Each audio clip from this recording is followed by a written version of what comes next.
This is the Programmer Owl, and today I'm going to walk through an Edibit Python challenge called the Sum of Polygon Angles. And in this challenge, they want you to take the number n, which is the number of sides a polygon has, and figure out the sum of the angles. And this was very helpful because they gave you a formula.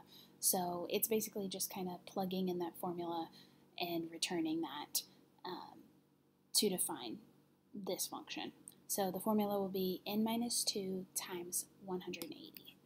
So in the code, as always, they give you the setup and the syntax for it, so you just have to come up with the return, basically, in these very easy challenges. So we're going to return n minus 2 in parentheses times 180, and just to double check that that's the same, yes.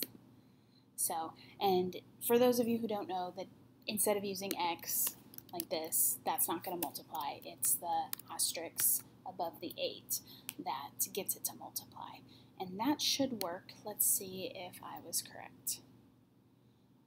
Return, yep, all of them worked. So that is how you find the sum of an n-sided polygon.